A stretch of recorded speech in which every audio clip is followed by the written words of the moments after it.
नमस्कार. आपण सगळेच नेट, सेट किंवा एमएच सेटची जोरदार तयारी करत आहात, बरोबर? आजच्या या एक्सप्लेनरमध्ये आपण पेपर 1च्या युनिट 10 मधील 5व्या टॉपिकचा अगदी पोस्टमार्टम करणार आहोत. हा टॉपिक आहे मूल्य आणि पर्यावरण शिक्षण. हा अत्यंत स्कोरिंग घटक आहे. सोप्या मराठीत ट्रिक्स वापरून आपण या संकल्पना अशा काही क्लिअर करूयात ना की परीक्षेत यावरचा एकही मार्क जाणार नाही. चला तर जराही वेळ न घालवता थेट सुरू करूया. आज आपण नेमक्या कोणत्या गोष्टी कव्हर करणार आहोत त्याची ही छोटीशी चेकलिस्ट. सुरुवातीला मूल्य शिक्षण म्हणजे काय ते बघू, मग पर्यावरण शिक्षण, शाश्वत विकास, त्यानंतर परीक्षेसाठी अत्यंत महत्त्वाचे कायदे आणि शेवटी शिक्षण आयोगांच्या शिफारशी. हे सगळं आपण अगदी सिस्टमॅटिकली पाहणार आहोत, त्यामुळे टेन्शन अजिबात घेऊ नका. तुमचा सगळा सिलेबस इथे कव्हर होणार आहे. तर आपला पहिला विभाग आहे मूल्य शिक्षण, संकल्पना आणि उद्दिष्टे. अगदी बेसिक्सपासून सुरुवात करूया. आता मला सांगा, फक्त लिहिता वाचता आलं म्हणजे माणूस सुशिक्षित होतो का? अजिबात नाही. केवळ साक्षर होणं आणि खऱ्या अर्थानं एक चांगला माणूस म्हणून जगणं या जमीन आसमानाचा फरक आहे.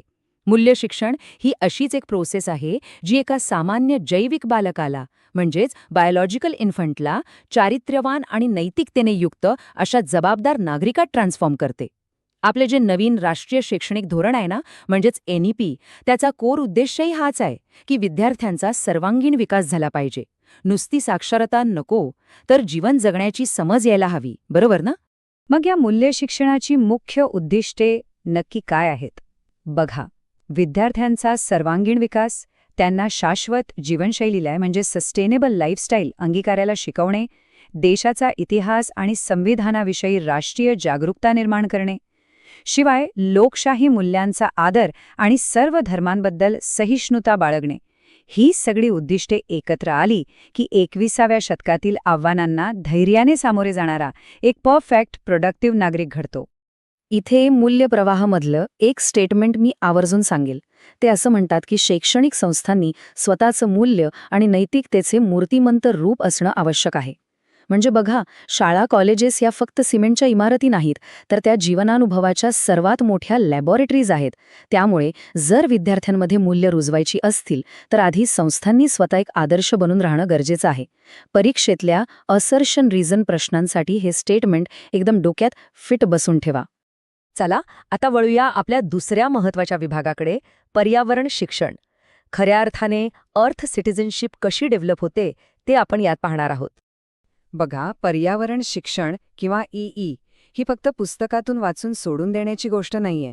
ही एक निरंतर चालणारी शिकण्याची प्रक्रिया आहे. यामुळे होतं काय, तर पर्यावरणाविषयी आपलं ज्ञान आणि जागरूकता वाढते.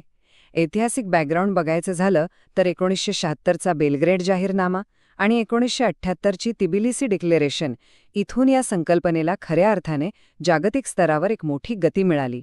पर्यावरणाप्रती ॲक्शन घेण्याची जी कमिटमेंट लागते ना, ती इथूनच तयार होते.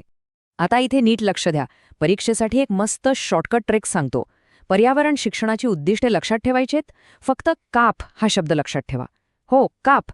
K म्हणजे नॉलेज म्हणजे ज्ञान, A म्हणजे अवेअरनेस म्हणजे जागरूकता, दुसरा A म्हणजे ॲटिट्यूड किंवा दृष्टिकोन आणि P म्हणजे पार्टिसिपेशन म्हणजेच सहभाग. एकदम सिंपल. परीक्षेच्या त्या प्रेशरमध्येही हा शॉर्टकट तुम्हाला सेकंडात ही चारही उद्दिष्टे आठवून देईल. आता पुढे जाऊया विभाग 3 कडे. शाश्वत विकासासाठी शिक्षण म्हणजेच education for sustainable development, ESD. पारंपरिक पर्यावरण शिक्षणाचं हे पुढचं आणि अतिशय गरजेचं असं वर्जन आहे. आता तुम्हाला प्रश्न पडेल की EE आणि ESSD मध्ये नक्की फरक काय? तर बघा, जे सुरुवातीचं पर्यावरण शिक्षण होतं ना, म्हणजेच ते प्रामुख्याने फक्त निसर्ग आणि इकोलॉजी पुरतंच मर्यादित होतं. पण नंतर त्यात बदल का झाला? कारण नुसती झाडं लावून प्रश्न सुटणार नव्हते. त्यात गरिबी, वाढती लोकसंख्या आणि जेंडर म्हणजेच लिंगभाव यांसारख्या मानवी आणि सामाजिक आर्थिक घटकांचाही विचार जोडला गेला आणि त्यातून जन्म झाला ESSDचा. हा जो ब्रॉड दृष्टिकोन आहे ना, तो समजून घेणं कन्सेप्च्युअल प्रश्नांसाठी एकदम मस्ट आहे. आणि म्हणूनच शाश्वत विकासाचे हे 3 मुख्य पिलर्स किंवा स्तंभ तयार झाले. कोणते? सामाजिक, आर्थिक आणि पर्यावरण. Social, economic and environment. परीक्षेत जेव्हा मल्टिपल चॉईस प्रश्न येतात तेव्हा या 3 पिलर्सना ओळखणं फार क्रिटिकल असतं. या तिन्ही घटकांचा बॅलन्स साधला तरच आपण खऱ्या अर्थानं शाश्वत विकास साधू शकतो. आता आपण आलोय आपल्या एक्सप्लेनरच्या सगळ्यात हाय स्कोरिंग आणि फॅक्च्युअल पार्टकडे. विभाग 4 कायदे आणि घटनात्मक तरतुदी. इथले मुद्दे म्हणजे तुमचे थेट मार्क्स आहेत, त्यामुळे हे नीट मेमराईज करायचे आहेत.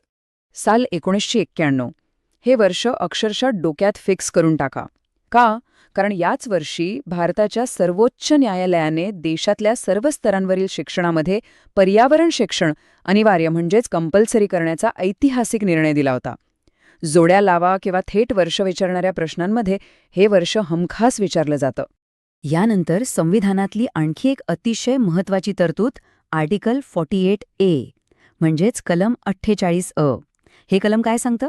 तर पर्यावरण, वने आणि वन्यजीवांचं संरक्षण व संवर्धन करणं ही राज्याची आणि प्रत्येक नागरिकाची मूलभूत जबाबदारी आहे. हे आर्टिकल परीक्षेच्या दृष्टीने अत्यंत हाय यील्ड आहे, त्यामुळे हे विसरायचं नाही. चला, आता आपण शेवटच्या टप्प्यात पोहोचलोय. विभाग 5 परीक्षाभिमुख शिक्षण आयोग. हे तुमची क्रुशल चीट शीट असणार आहे. स्वातंत्र्योत्तर काळातील शिक्षण आयोगांची ही टाईमलाईन बघा. हा सिक्वेन्स खूपदा विचारला जातो. 1948-49चा राधाकृष्णन आयोग, त्यानंतर 1964-66चा कोठारी शिक्षण आयोग आणि त्यानंतर 1986चं राष्ट्रीय शैक्षणिक धोरण किंवा NPE. परीक्षेमध्ये मॅच द फॉलोइंग किंवा क्रोनॉलॉजिकल ऑर्डर विचारण्यासाठी हे टार्गेटेड एरियाज आहेत, त्यामुळे हा क्रम असाच्या असा लक्षात ठेवा. आता पटकन बघूया की या आयोगांनी मूल्यांबद्दल काय सुचवलं. राधाकृष्णन आयोगाचा फोकस होता सक्षम नागरिक आणि प्रशासक घडवण्यावर. पण 1986च्या राष्ट्रीय शैक्षणिक धोरणाने म्हणजेच NPEने एक पाऊल पुढे टाकलं. त्यांनी शिक्षणाला अधिक मूल्याधारित बनवणे आणि विद्यार्थ्यांमध्ये पर्यावरणविषयक जाणीव निर्माण करणे यावर सगळ्यात जास्त जोर दिला. ही दोन आयोगांमधली तुलना लक्षात राहिली की तुमचं एकही मार्क्स जाणार नाही हे नक्की. आणि आता जाता जाता तुमच्या मेमरीची एक छोटीशी टेस्ट. आत्ताच आपण ज्या ट्रिक्स आणि फॅक्ट्स पाहिल्या त्यावर आधारित हा प्रश्न आहे. सर्वोच्च न्यायालयाचा आदेश आणि बेलग्रेड जाहीरनामा यांची त्यांच्या योग्य वर्षांशी जोडी लावता येईल का? 1976 आणि 1991 ही ती वर्ष आहेत. आठवण बघा बरं. या एक्सप्लेनरमधून मिळालेल्या कन्सेप्ट्स आणि ट्रिक्स तुम्हाला MHSET पेपर 1 मध्ये नक्कीच फायद्याच्या ठरतील. अशीच रिव्हिजन करत रहा आणि परीक्षेला एकदम कॉन्फिडन्सने सामोरे जा. All the best.